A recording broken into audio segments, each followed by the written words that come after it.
In the heart of modern Rome stands a monument older than most countries, a stone skeleton that once echoed with the roars of beasts and men, a place where blood was spectacle, and glory was earned through combat. This is the Colosseum, a marvel of ancient engineering, and a silent witness to the rise and fall of empires. It began in 72 AD. Emperor Vespasian, founder of the Flavian dynasty, ordered the construction of an amphitheater unlike anything the world had seen. It was a gift to the people, a distraction from political unrest, and a declaration of Rome's eternal power.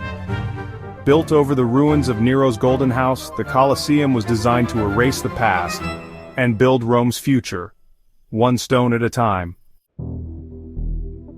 At 620 feet long, 513 feet wide, and towering over 150 feet high, the Colosseum could seat more than 50,000 spectators. The arena floor is as vast as 10 football fields laid side by side. It was made of wood, covered with sand to absorb blood and offer traction. It was forged from travertine limestone, volcanic rock, and Roman concrete, a mixture so strong, parts of it still stand 2,000 years later. The Colosseum was designed with 4 levels, each level ascending elegance reflecting Rome's cultural ascent from strength to sophistication. A team of 1,000 sailors operated the velarium, located at the top level, an enormous awning that shaded spectators from the sun. Elevators powered by human force lifted beasts and gladiators into the arena, transforming every entrance into a theatrical reveal. There were 80 entrances, 76 available to the public, and 2 were reserved for the elite. The remaining 2 were the Gate of Life, where gladiators entered and excited the arena, and the Gate of Death, to remove fallen gladiators and animals. A reminder of the life and death stakes within. Roughly 10 years after the Colosseum opened, the Hypogeum was added, a 2-level subterranean network of tunnels, cages, lifts, and trapdoors. It was the backstage that made Roman shows unforgettable. A central corridor allowed the traffic of animals, gladiators, and props. There were dozens of lifts that hoisted the cages directly onto the arena floor, each powered by a capstan, a giant wooden drum turned by 8 men.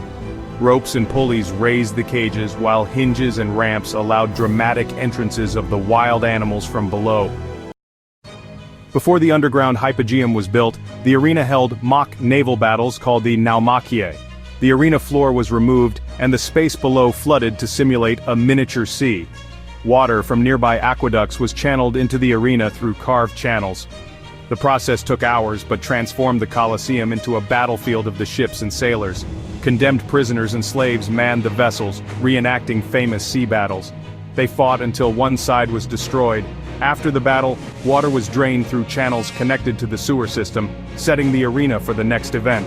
But the Colosseum wasn't just an architectural marvel, it was a stage for blood. Gladiators, often slaves or prisoners of war, fought to survive. Animals from across the empire, lions, elephants, leopards, were shipped in for public executions and wild hunts called venaziones. The crowds came not just for death but for drama, cheering their favorites, gambling on outcomes. Some gladiators became heroes, others became memories etched in the sand. As the Roman Empire crumbled, so did the games. By the 6th century, the Colosseum stood silent. Earthquakes cracked its spine. Looters stripped its bones. Its stones built churches, palaces, and walls. But the spirit remained. Poets, painters, and pilgrims flocked to its skeleton, drawn by its tragic grandeur. Even in ruin, the Colosseum refused to die. Today, over 6 million visitors a year walk the same paths as gladiators and emperors. It's a reminder of human ingenuity and brutality, a masterpiece carved in stone and stained with blood. The Colosseum stands not just as a ruin, but as a memory etched in time, a monument to an empire, and to the cost of power, entertainment, and spectacle.